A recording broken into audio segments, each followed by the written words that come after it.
أعوذ بالله من الشيطان الرجيم بسم الله الرحمن الرحيم وبشر الذين آمنوا وعملوا الصالحات أن لهم جنات تجري من تحتها الأنهار كلما رزقوا منها من ثمرة رزقا قالوا هذا الذي رزقنا من قبل وأتوا به متشابها ولهم فيها أزواج مطهرة وهم فيها خالدون إن الله لا يستحيي أن يضرب مثلا ما بعوضة فما فوقها فأما الذين آمنوا فيعلمون أنه الحق من ربهم وأما الذين كفروا فيقولون ماذا أراد الله بهذا مثلا يضل به كثيرا ويهدي به كثيرا وما يضل به إلا الفاسقين۔ اور خوشخبری دیجئے نبی کریم صلی اللہ علیہ وسلم ایمان والوں کو اور اعمال صالحہ کرنے والوں کو کہ بے شک ان کے لیے ایسے باغات ہوں گے جس کے نیچے سے نہریں بہتی ہیں، جب جب بھی ان کو کوئی پھل کھانے کے لیے دیا جائے گا تو وہ لوگ کہیں گے کہ اس سے پہلے بھی ہمیں ایسا ہی پھل دیا گیا، اور ان کو یعنی جنت والوں کو ایک شکل کے کئی پھلوں کو کھانے کے لیے دیا جائے گا، اور جنت والوں کے لیے جنت میں پاکیزہ بیویاں ہوگی یعنی حوریں ہوگی، اور وہ جنت والے جنت میں ہمیشہ ہمیش رہیں گے۔ بے شک اللہ سبحانہ و تعالی شرم نہیں کرتے کسی مثال کو بیان کرنے میں ایک مچھر کی یا اس سے بھی اوپر کی کسی شے کی۔ بہرحال جو لوگ ایمان والے ہیں وہ تو یقین رکھتے ہیں کہ بے شک یہ اپنے رب کی طرف سے حق اتارا ہوا ہے، اور جو لوگ کفر والے ہیں یعنی جو لوگ کافر ہیں وہ کہتے ہیں کہ اللہ تعالیٰ اس کی مثال بیان کر کے کیا چاہتے ہیں۔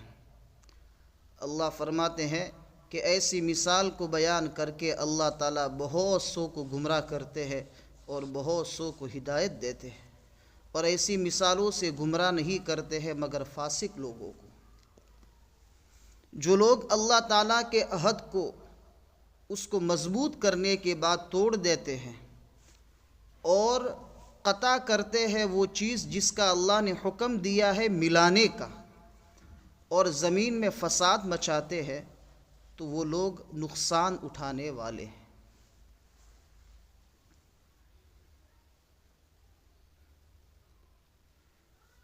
تقریباً 3 آیتوں کا ترجمہ ہوا، اور تینوں ترجموں میں الگ الگ رنگ ہے۔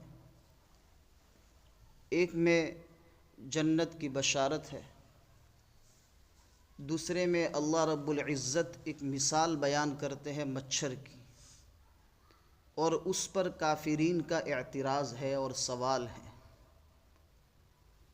اور اسی سے لگتی ہوئی ایک چیز ہے اللہ تعالیٰ کے عہد کو توڑنا، اور عہد کو توڑنے والے لوگ کافر ہیں، اور کافر جو ہے نقصان اٹھانے والے ہیں۔ یہ 3 آیتوں کے ترجمے کا ایک چھوٹا سا خلاصہ ہے۔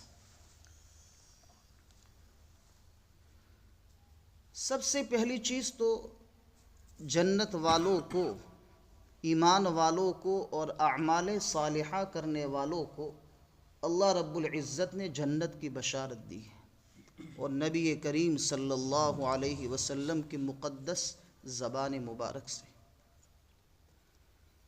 یہ سچا سلسلہ ہے، سچا سلسلہ ہے۔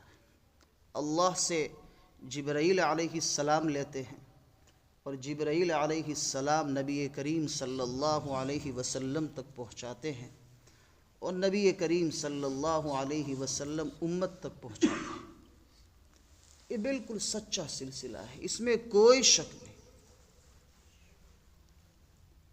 ایمان والوں کو اور اعمال صالحہ کرنے والوں کو جنت کی بشارت ہے، اس میں کوئی شک نہیں۔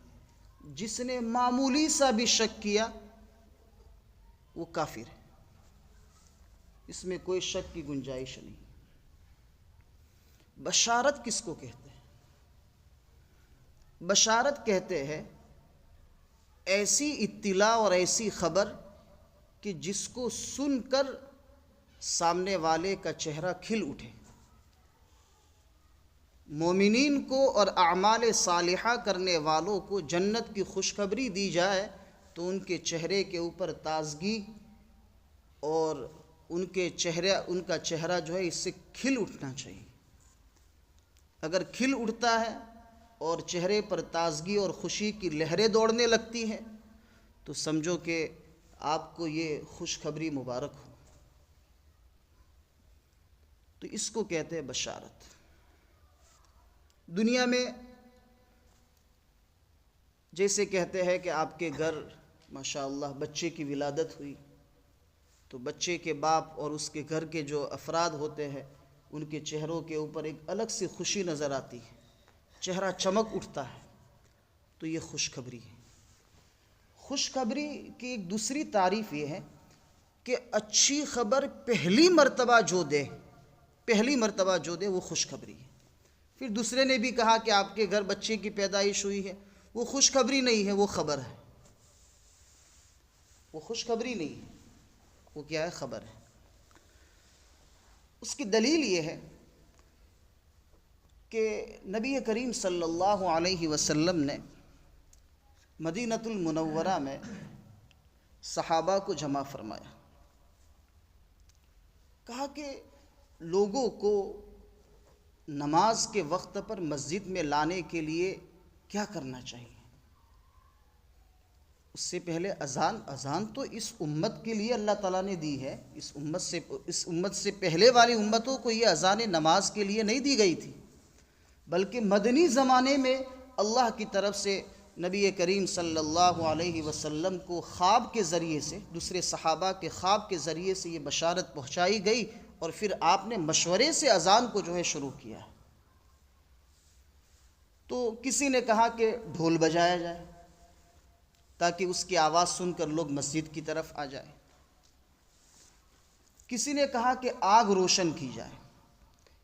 یہ عرب میں یہ چیز تھی، جیسے ہمارے بڑوں میں بھی یہ چیز تھی کہ گاؤں میں کوئی حادثہ ہوتا تھا تو ڈھول بجاتے تھے یا آگ جلاتے تھے اونچی جگہ پر جا کر۔ تو یہ کسی اچھی یا بری خبر کے لیے لوگوں کو جمع کرنے کے لیے یہ طریقہ تھا، اور یہ طریقہ عرب میں بھی تھا۔ تو کسی نے رائے دی کہ ڈھول بجایا جائے، کسی نے کہا کہ آگ جلائی جائے، کسی نے کہا کہ پہاڑ کی چوٹی پر جو ہے اونچی جگہ پر جا کر آواز دی جائے، کہا کہ نماز کا وقت ہو گیا ہے، قد آن وقت الصلاۃ، نماز کا وقت ہو گیا، قد کان وقت الصلاۃ۔ نبی کریم صلی اللہ علیہ وسلم نے فرمایا، کہا کہ دیکھو مختلف رائے تو آئی ہے۔ پھر آپ صلی اللہ علیہ وسلم نے فرمایا کہ دیکھو آگ جلانا یہ مجوسیوں کا کام ہے، آگ کی پوجا کرنے والے لوگوں کا طریقہ ہے۔ ڈھول بجانا یہ مسلمانوں کا طریقہ نہیں ہے۔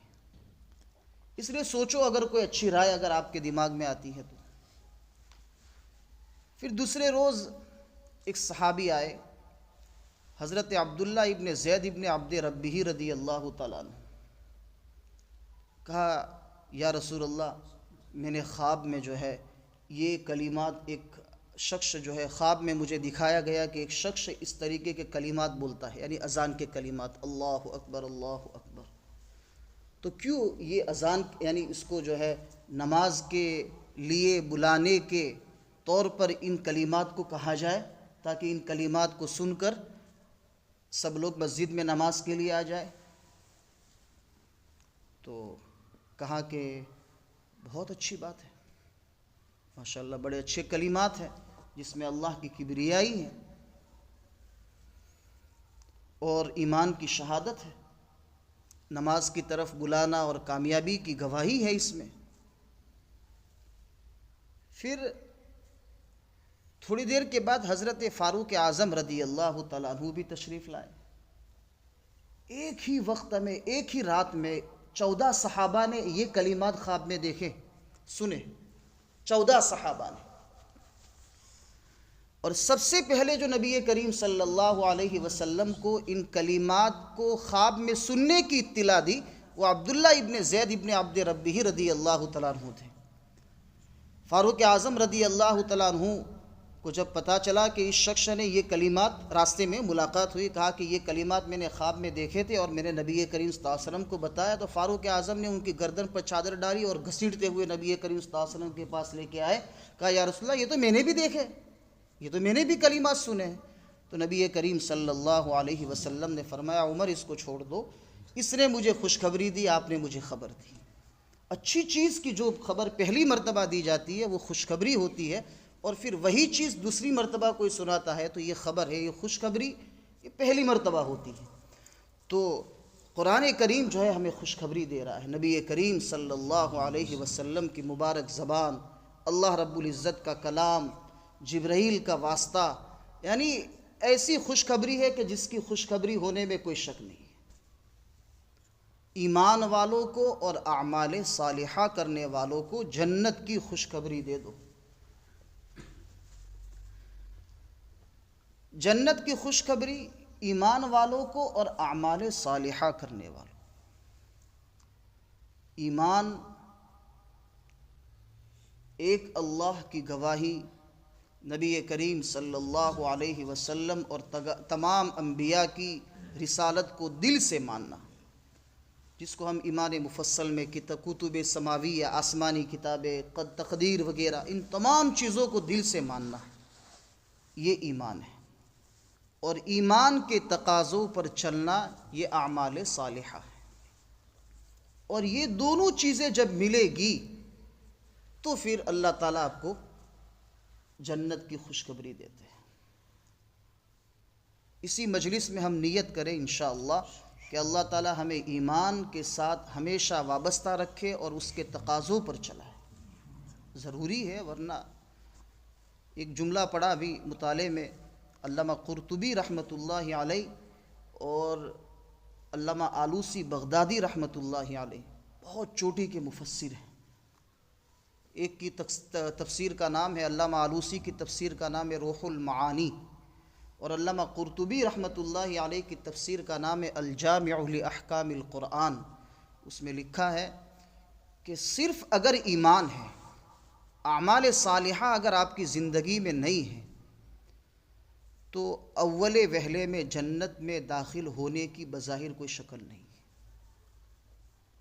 ہم تو دعا کرتے ہیں اللہم ادخلنا الجنت بغیر حساب و کتاب، اللہ جنت میں بغیر حساب و کتاب کے داخل فرما، یہ دعا کرتے ہیں.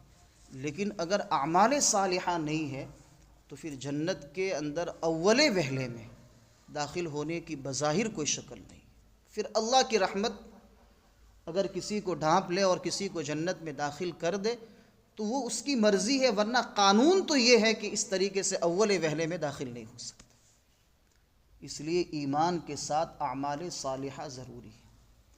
لیکن ایمان جب تک نہیں ہے تب تک اعمال صالحہ مقبول بھی نہیں ہے.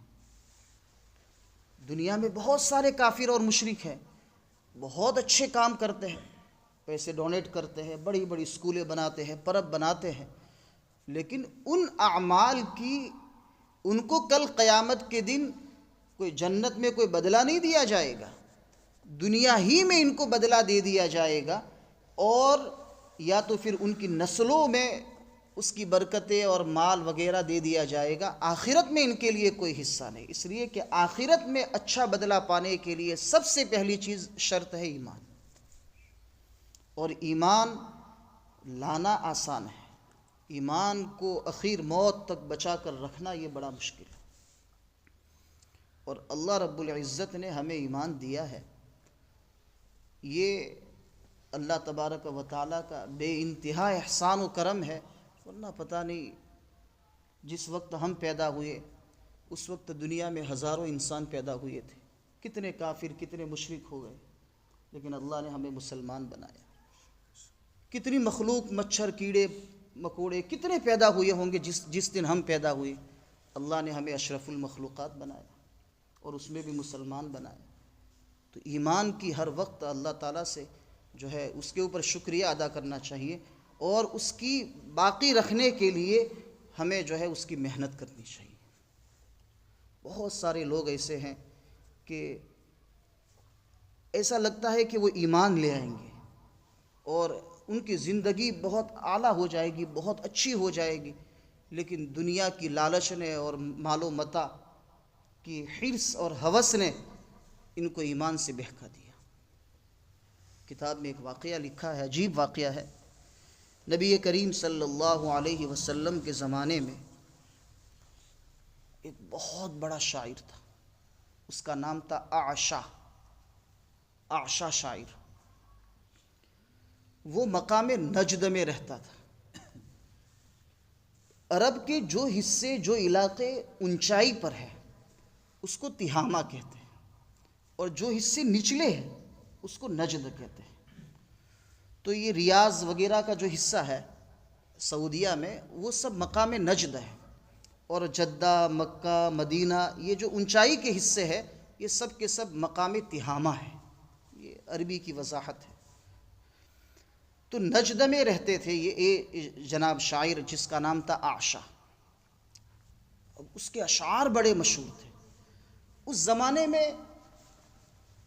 جب کوئی چیز ہائی لائٹ کرنی ہو اور پھیلانی ہو اور لوگوں تک دور دور تک پہنچانی ہو تو شعراء کے ذریعے سے کام لیا جاتا تھا. وہ شاعر لوگ جو ہے نا اپنی باتوں کو چونکہ ان کے اشعار میں پیش کرتے تھے تو لوگ ان کے اشعار کو یاد کرتے تھے اور دور دور تک پہنچاتے تھے.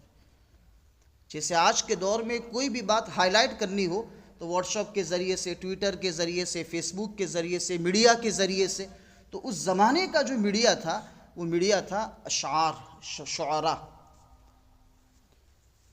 اب اس نے اعشا نے جب نبی کریم صلی اللہ علیہ وسلم کی صفات، آپ کے اخلاق کو جب دیکھا، سنا، تو اس نے آپ صلی اللہ علیہ وسلم کے اچھے اخلاق کے اوپر پوری نظم لکھی عربی زبان میں. اور اعشا کے شاعر جو ہے مارکیٹ میں بہت بکتے تھے اور لوگ بہت جو ہے شوق سے ان کے یعنی اشعار کو سنا کرتے تھے. تو اس نے وہ نظم جو لکھی اس کا نام، ٹائٹل رکھا نبی الالہ، اللہ کے نبی. نبی الالہ، اللہ کے نبی. اب یہ ریاض ہی میں اس کی قبر ہے اعشا کی. وہ نبی کریم صلی اللہ علیہ وسلم کے زمانے کی بات کرتا ہوں. پھر یہ شخص جو ہے اعشا شاعر وہاں سے نکلا پوری نظم کو لے کر. کہا کہ یہ نبی کریم صلی اللہ علیہ وسلم کی خدمت میں پہنچوں گا اور آپ صلی اللہ علیہ وسلم کے سامنے یہ پورے اشعار جو ہے پیش کروں گا، اور آپ کی اوصاف اور آپ کی صفات اور آپ کے عمدہ اخلاق کو ان کے سامنے پیش کروں گا، اور یہ مارکیٹ یعنی یہ بہت بکیں گے اور دور دور تک یہ اشعار پہنچیں گے. تو ابو سفیان جو ہے اس وقت ایمان نہیں لائے تھے، مکی زمانے کی بات ہے. ان کو پتہ چلا کہ اعشا شاعر آ رہا ہے، بڑا نام تھا عرب میں اس کا، اور وہ نبی کریم صلی اللہ علیہ وسلم پر اشعار لکھ کر لایا ہے. اگر اعشا نے وہ اشعار پیش کر دیے تو ہم تو نبی کریم صلی اللہ علیہ وسلم کی محنت کو روک رہے ہیں اور دور دور تک پھیلانے سے جو ہے روک رہے ہیں، اور یہ اشعار پڑھے گا تو وہ اشعار تو عرب سے یعنی نکل کر ملک شام تک چلے جائیں گے. تو مکے سے باہر ابو سفیان نے اعشا کا استقبال کیا. وہ آ رہا تھا اور کہا کہ بھئی کیوں آپ تہامہ کی زمین میں، نجد سے تہامہ یعنی مکہ آ رہے ہیں؟ تو کہا کہ میں نبی کریم صلی اللہ علیہ وسلم کے اخلاق اور آپ کی عمدہ صفات پر عاشق ہو گیا ہوں، اور میں نے آپ صلی اللہ علیہ وسلم کی ذات کے اوپر اشعار لکھے، تو میں اشعار آپ کی خدمت میں سنانے کے لیے جا رہا ہوں. ابو سفیان نے کہا کہ چھوڑ، یہ تو وہاں رہتا ہے اور تجھے سب کچھ معلوم ہے نہیں، اور اس طریقے سے غلط باتیں تجھ تک کسی نے پہنچائی ہے اور تو نے اتنے اچھے اچھے اشعار لکھ کے لایا ہے.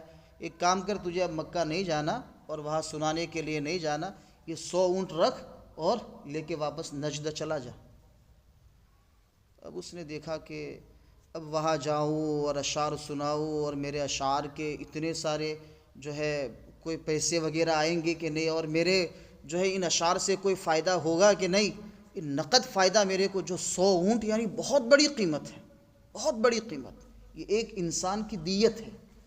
اگر کسی شخص نے کسی انسان کو قتل کر دیا تو قاتل ہے جو قتل کرنے والا ہے، اگر سامنے والا اس کے ورثہ جو ہے معاف کر دے تو یہ سامنے والا دیت میں 100 اونٹ دے گا۔ ایک انسان کی قیمت ہے، یہ اتنی بڑی رقم ہے، 100 اونٹ دے گا، یا 1000 سونے کے سکے دے گا، یا 10,000 چاندی کے سکے دے گا، یہ تینوں میں سے کوئی ایک چیز دے گا۔ تو 100 اونٹ عرب، ایک تو عرب کی جو ہے فراری اونٹ، اور 100 اونٹ، اب اس کے دل کے اندر جو ہے دنیا کی محبت آ گئی۔ حالانکہ اس نے کیسا کلام لکھا تھا، اس نے کیسے اشعار لکھے تھے۔ تو اس نے کہا کہ ٹھیک ہے، اب میں یہ اشعار پھاڑ دیتا ہوں، آپ مجھے 100 اونٹ دے دیجئے اور میں واپس چلا جاتا ہوں۔ واقعے میں لکھا ہے کہ کچھ منزلیں اس نے طے کی ہوگی، وہ سفر کر رہا تھا اور اس کے ساتھ 100 اونٹ تھے، اور اونٹ پر سے گرا اور اس کی گردن کی ہڈی ٹوٹ گئی اور وہی مر گیا۔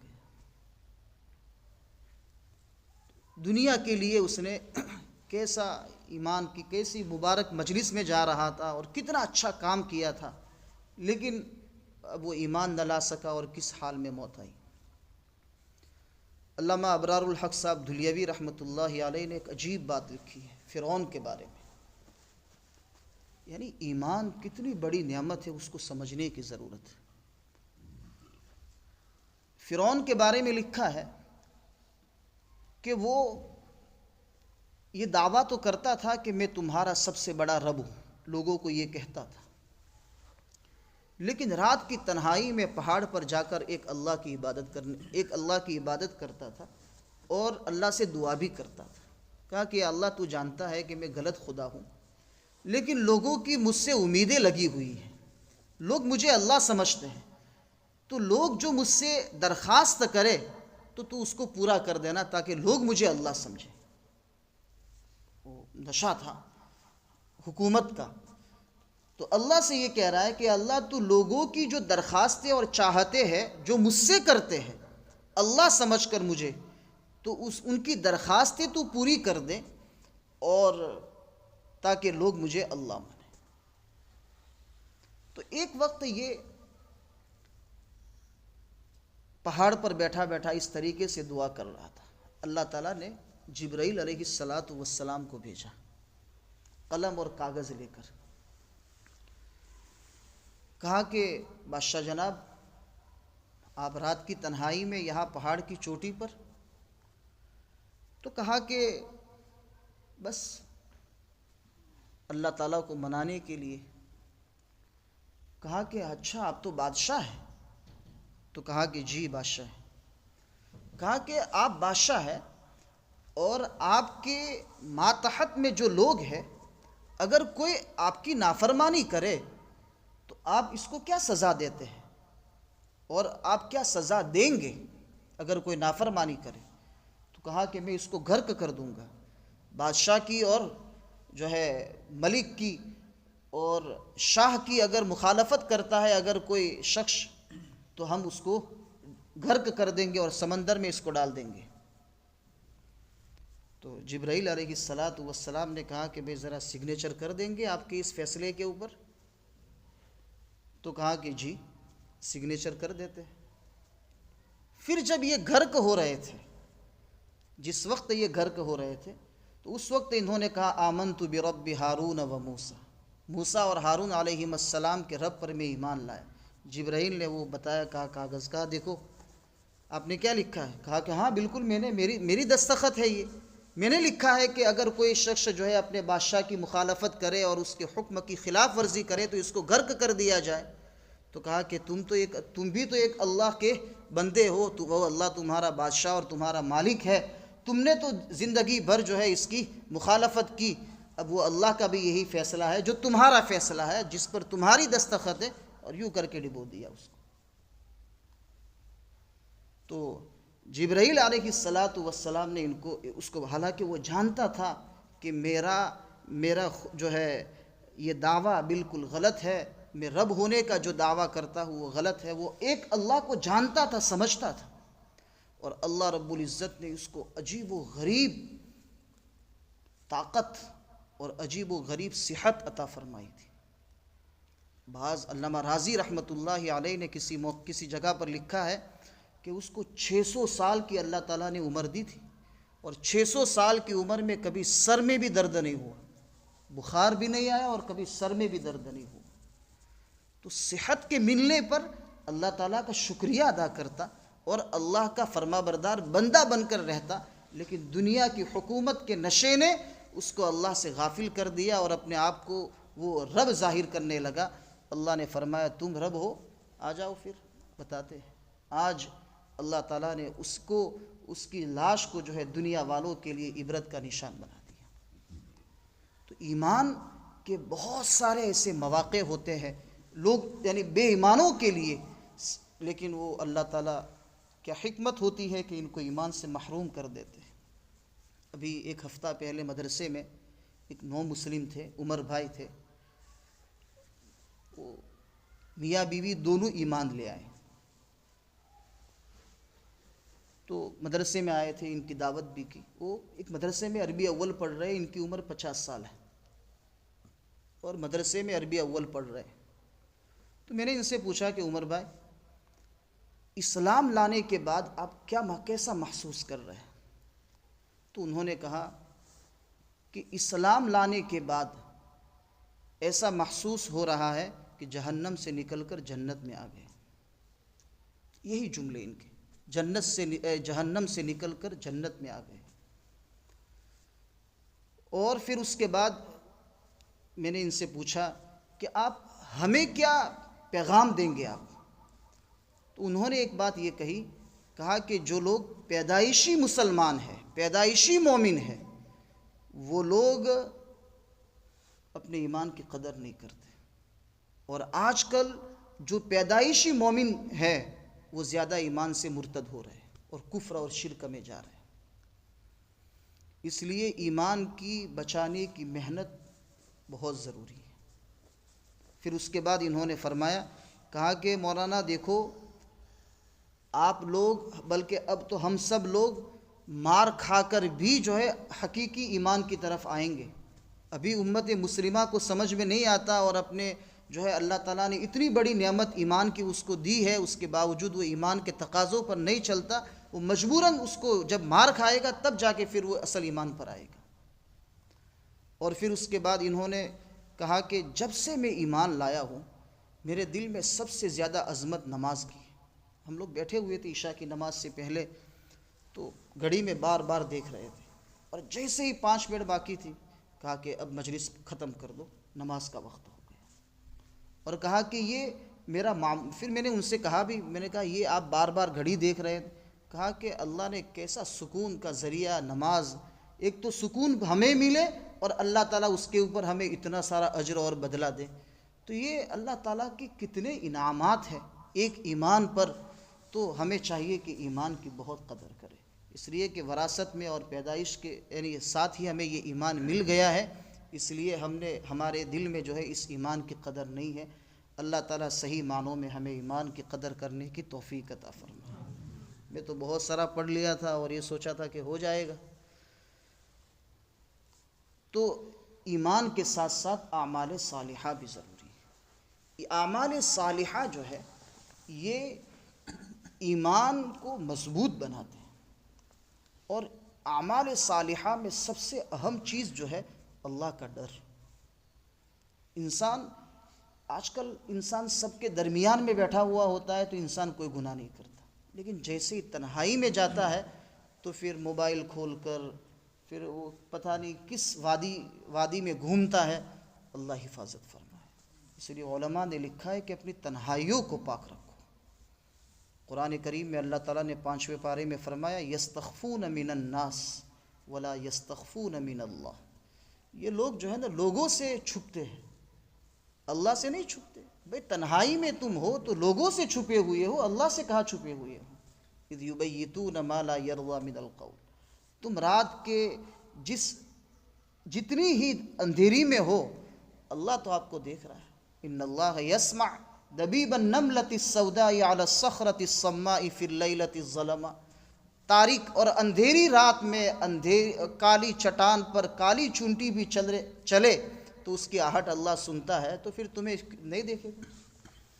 تنہائیوں کو پاک رکھو، اور تنہائیاں پاک ہوگی اللہ کے ڈر سے۔ جب انسان غلط کام کرے گا تو فوراً اس کے دل کے اندر اس کا ایمان اس کو جھنجھوڑے گا اور کہے گا کہ بھائی غلط ہے یہ چیز، اللہ دیکھ رہا ہے، لوگ نہیں دیکھ رہے لیکن اللہ تو دیکھ رہا ہے۔ تو تقوی حاصل کرنے کے لیے اپنی تنہائیوں کو پاک رکھو۔ اللہ تعالی ہمیں جو ہے صحیح معنوں میں ایمان کی قدر کرنے کی توفیق عطا فرمائے، اور اعمال صالحہ کا ذوق اور شوق عطا فرمائے، اور اللہ رب العزت اس کا ڈر عطا فرمائے۔ ٹھیک ہے، سبحان ربک رب العزت عما یصفون وسلام علی المرسلین والحمد للہ رب العالمین۔